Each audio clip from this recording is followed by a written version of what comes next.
बहुत समय पहले की बात है। एक विशाल और समृद्ध राज्य में एक बादशाह राज करता था। उसके महल की भव्यता दूर दूर तक प्रसिद्ध थी और उसकी रसोई से रोज तरह तरह के व्यंजन बनते थे।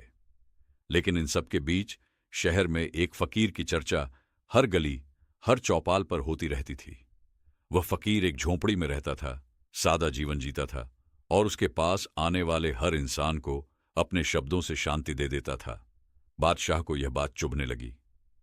मेरे पास सब कुछ है, फिर भी लोग उस फकीर के दीवाने क्यों हैं? उसने सोचा। उत्सुकता और अहंकार दोनों के मिले जुले भाव से उसने दरबारियों को आदेश दिया कि फकीर को महल में आमंत्रित किया जाए। दूत भेजे गए, उपहार भिजवाए गए, पर फकीर ने हर बार आने से मना कर दिया। आखिरकार बादशाह ने स्वयं जाने का निश्चय किया।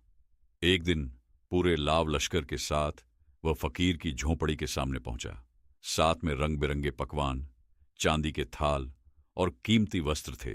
फकीर उसी सादगी में मुस्कुराकर खड़ा हो गया। बादशाह ने प्रसन्नता से उपहार भेंट किए और कहा, मैं तुम्हारे लिए राजमहल से विशेष भोजन लाया हूं, स्वीकार करो। फकीर ने बिना कुछ कहे पास से एक छोटा शीशा निकाला और उस पर बादशाह द्वारा लाए गए भोजन की एक बूंद गिरा दी। तुरंत ही शीशा धुंधला हो गया।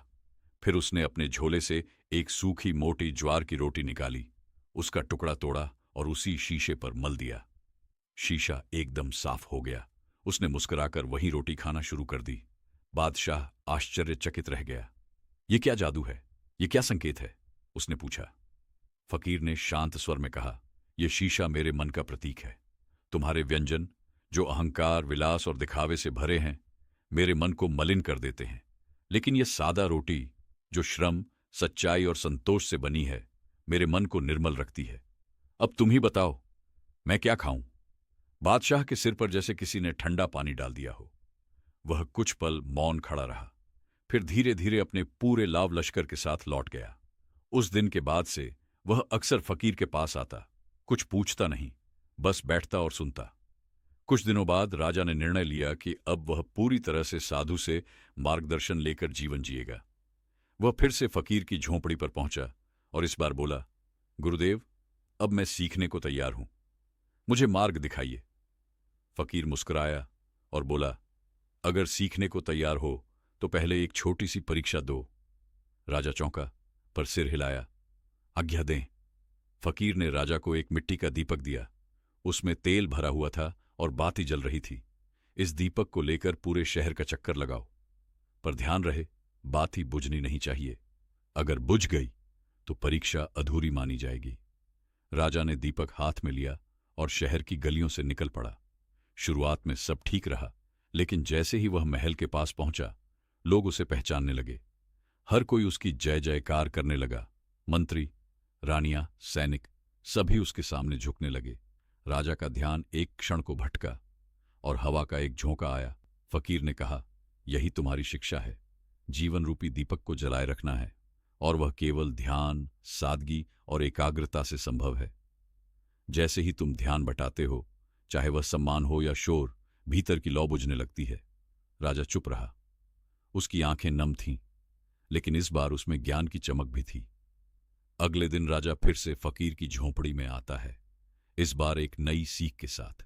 सुबह ही राजा फिर से साधारण वस्त्र पहनकर अकेले ही फकीर की झोंपड़ी की ओर चल पड़ा। उसके मन में अभी भी कल की बात घूम रही थी। एक साधारण रोटी ने उसे वह ज्ञान दे दिया जो उसके सारे विद्वानों ने कभी न दिया था। जब वह पहुंचा, फकीर ध्यान में लीन था। राजा चुपचाप बैठ गया। कुछ समय बाद फकीर ने आंखें खोली और मुस्कुराते हुए कहा, आज क्या लाए हो राजन?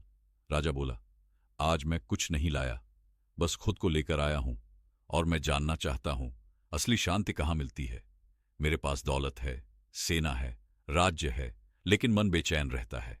फकीर ने पास रखे शीशे को उठाया और राजा को पकड़ा दिया। इसमें देखो, उसने कहा। राजा ने देखा। उसका चेहरा पर थका हुआ, चिंतित, उलझा हुआ। फकीर ने फिर कहा, अब बाहर जाकर कुएं से पानी लाओ और उसे धोकर फिर देखो। राजा ने वैसा ही किया। जब उसने दोबारा शीशे में देखा, चेहरा वही था, लेकिन अब कुछ हल्कापन महसूस हो रहा था। क्या फर्क महसूस किया? फकीर ने पूछा। राजा बोला, पहले जब देखा तो मैं अपने आप को देख रहा था, लेकिन अब जैसे मैं अपने अंदर देख पा रहा हूं। फकीर ने कहा, शांति बाहर की चीज नहीं है। तुम्हें खुद को धोना होगा, अपने अहंकार, वासनाओं और दिखावे की धूल से। जब अंतर्मन साफ होगा, तब उसमें शांति खुद झलकने लगेगी। राजा गहरे सोच में पड़ गया। उस दिन वह देर तक वहीं बैठा रहा, बिना बोले, बिना कुछ मांगे। जब वह वापस गया तो वह वहीं राजा था, पर एक बदला हुआ इंसान। धीरे धीरे राज्य के रीति नीति में भी बदलाव आने लगा। धन, भोग और दिखावे के बीच खो चुका समाज अब सादगी, आत्मचिंतन और सच्चे सुख की ओर लौटने लगा। और वह फकीर, वह अब भी अपनी झोंपड़ी में बैठा उसी ज्वार की रोटी खाता और कभी कभी अपने शीशे को साफ करता। सच्ची शांति बाहरी ऐश्वर्य में नहीं, बल्कि आत्मचिंतन और सरलता में मिलती है। अपने भीतर झांकने की हिम्मत ही सबसे बड़ा साम्राज्य है।